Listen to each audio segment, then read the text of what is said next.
This is the Alfa Romeo Junior Elettrica, one of the first entries into the EV market from the iconic Italian brand. Let's take a look around.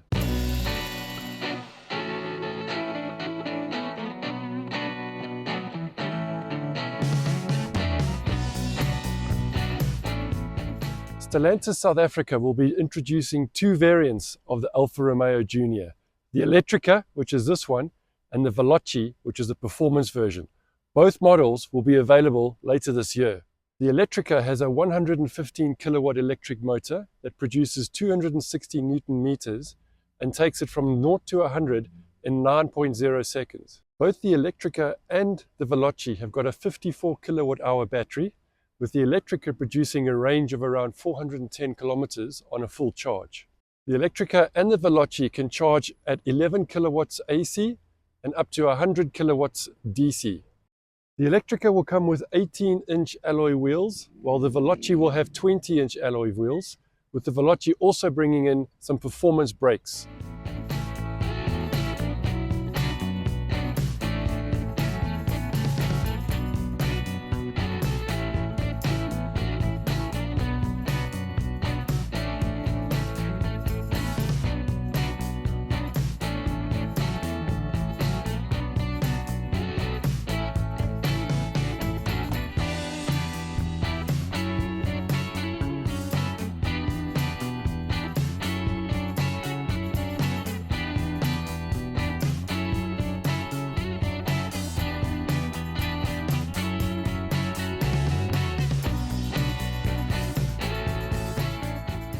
So let's quickly go through a bit of the interface and user experience on the infotainment screen and the driver's screen in the Alfa Romeo Junior Elettrica.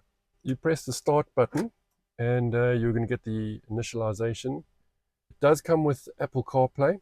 So once you plug in your cable, you can get Apple CarPlay enabled, and it actually does a really nice implementation. It takes over the entire screen. Very, very clear display, and quite responsive in terms of touch feel as well. So I like the way Apple CarPlay has been integrated into the Alfa Romeo. So you can swipe between three screens. You can go to your media control screen, which is the second one, and you can go to a screen which gives you access to your energy functions within the vehicle, charging settings, energy consumption, and so on, your heating and navigation shortcuts, as well as having constant control of your AC settings. Click on the energy, for example, you can get a view over the last sort of 30 minutes, 60 minutes, 180 minutes, how your consumption has been running. And then you've got some charging control when you need to, in terms of setting up schedules and so on for charging. If you go to your application drawer, you can get to settings. And under settings, you've got some customization settings. You can change interior colors. You've got some connectivity functions in terms of setting connections to Wi-Fi networks, external Wi-Fi networks, and then you've got your sort of settings around system, brightness control. You've got some audio settings, voice assistant settings. You've got the Hey Alfa Romeo option. And you can set up some things around, how doors unlock and how the boot unlocks and so on, or how the vehicle lighting is set up as well. So some basic settings there. So under the ADAS settings, you've got some shortcuts that give you some direct access to some of the more common ADAS functions like park assist and lane keep assist. You can also get a bit more of a detailed menu around lane keeping, automatic braking, traction control. It's got quite a good recognition of road signs I've picked up, and it does give you sort of excessive speed warning beeps if you need them, or when the speed limit changes, as well as sort of blind spot alert and driver attention alert. Your driver's display is classic Alfa. On the left, you still have a analog speed dial, even though you've got a central digital speedometer in the top center of the screen as well. On the right-hand side, you have all the energy functions. So you have your remaining range in terms of kilometers and your charge level of the battery. You also have a dynamic view of whether you are consuming power or regenerating power or energy. As you brake, as you accelerate, you see that on the right-hand side. You've got control in the center here of some screens around trip meters, so you can either have trip meter 1, trip meter 2. You get quite a good dynamic view of that. Your media functions, and then if you typically are driving with an energy view, you can see whether when you're generating energy or using energy. And then lastly, on this screen, you can see a dynamic ADS system in action. So when you do set your cruise control and your intelligent cruise control, you can control it up and down here. You see it reflecting quite quickly in the display. And also what you'll notice is that the lane keep assist lights up. The lanes on the left and right turn green. And when that happens, you've actually gone into a level 2 autonomous driving mode, which is fairly reliable, I have to say. It's been quite good. So driving the Alfa Romeo Elettrica is actually quite smooth. Suspension is really good. Just taking some curves here, gentle speeds, but really, really smooth driving. The ADAS systems themselves operate at quite low speed, so you can actually quite comfortably be sitting in back-to-back traffic and let the Alfa Romeo technology just drive for you. Quite straightforward to operate and not much of a learning curve, so really good so far, enjoying it. We're going to take it now on a bit of a road test from Centurion through to Hartbeespoort and back. Just really to get a feel for the drive, get a feel for the way it handles. I'm also interested to see what the consumption will be with various drive modes. So for example, from the dynamic to the efficient mode to normal mode, just to see how the car actually handles in terms of the consumption. So if you have a look now at Google Maps, it's about a 45-minute drive from Centurion down the N14 and then take a right onto the R511. 45 minutes or so to get there, around 53 kilometers one way.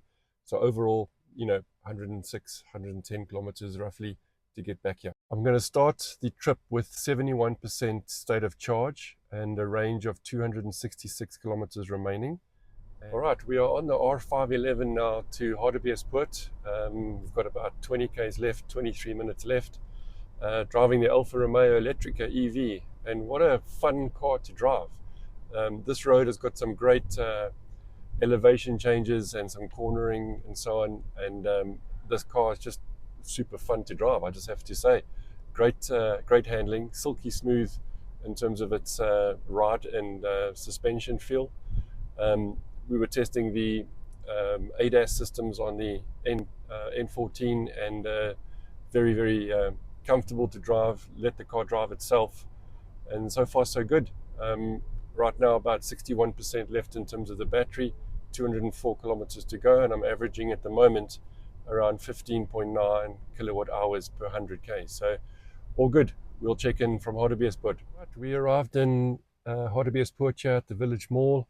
It was a 52 kilometer trip and averaged 14.4 kilowatt hours.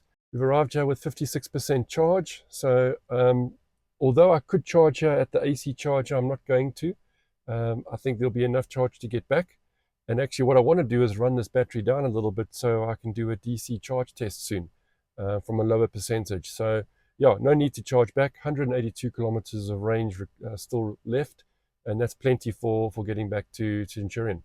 Yeah, I think this is a driver's car. This is a car. This is an EV for you if you enjoy your driving, you enjoy your day trips, or even your daily commutes. I think this was super. We're about to leave Hartbeespoort now, and I'm just going to reset the trip meters, and I'm going to try a little bit of a test here to move the drive mode into advanced efficiency and just see what impact that has, if at all, on the consumption on the way back. So obviously going to drive within reasonable speeds and not try and over accelerate, use too much consumption. But let's see what I'd get from here back to Centurion on advanced efficiency mode. I'll give you an update along the way.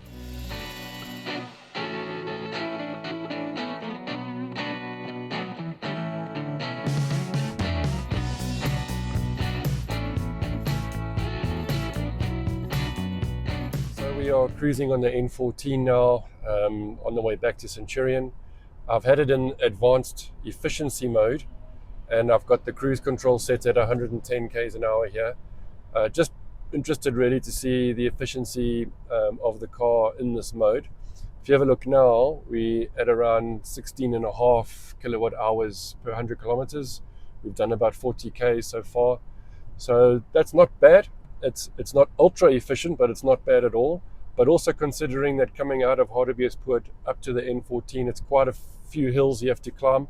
So I think it has done quite well considering the elevation change that we had to go through. When you change dynamic driving modes, you can just see the color change.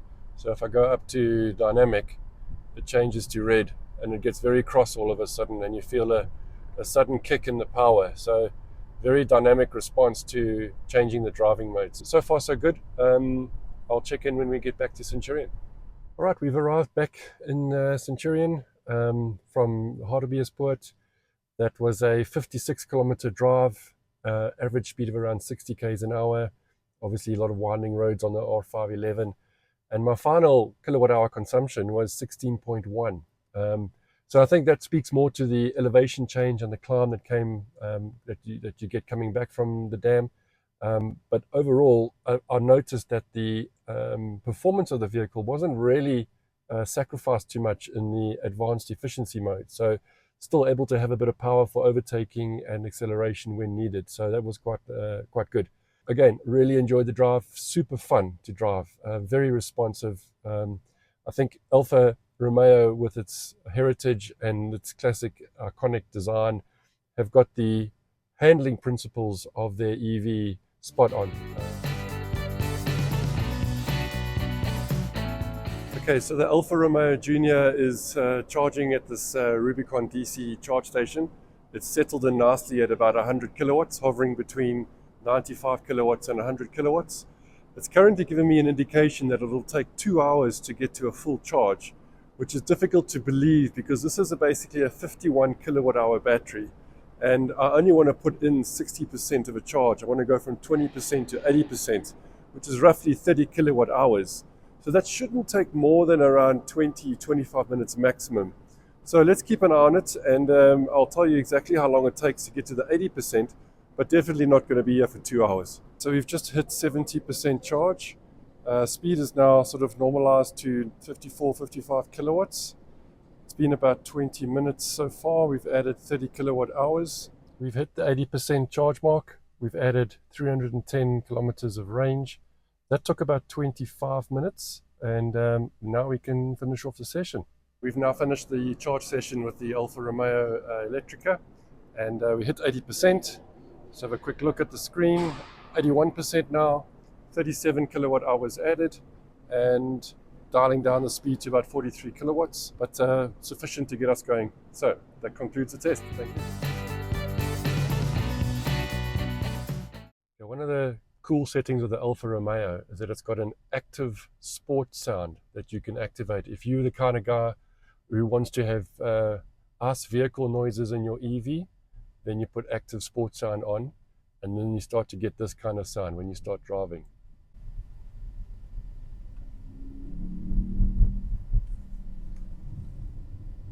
Can you hear that? There we go. Now, I don't think that comes out on the outside, but it does come in on the inside. So it does give you that engine revving familiarity, if that's your cup of tea. But for most EV drivers nowadays, that's the kind of thing you really want to turn off. So no, thank you. So just wrapping up my impressions after driving the Alfa Romeo Elettrica EV for a couple of days. I think the one word that jumps to mind is just fun. It's very well refined. It's got some traditional Alfa Romeo driving characteristics still built into the EV drivetrain. I enjoyed the steering responsiveness. I enjoyed the shifting of the dynamic driving modes. There was immediate response to that when you shift through those options. The actual driving experience in terms of smoothness was silky smooth, if I can say that, on some of the corners. If you grip the steering wheel with two hands, you really are rewarded going in and out of these corners in this EV. It's definitely a head turner. It really has a statement to make. Overall, I think from an EV perspective, efficiency is there. You know, it averaged between that 15 to 17 kilowatt hours. You're not really punished if you start to push the vehicle a bit, or if you really want to drive it properly. I think the range that you're going to get from this vehicle up to that sort of 400-kilometer range is going to be more than sufficient for what it's offering. And yeah, overall, I think it's going to be a winner. Stellantis are planning to bring this out into South Africa together with the Veloce later this year, I believe around September, October. So look out for it, and you'll notice it on the road for sure when you see it. Hope you enjoyed this video, and I'll catch you on the next one.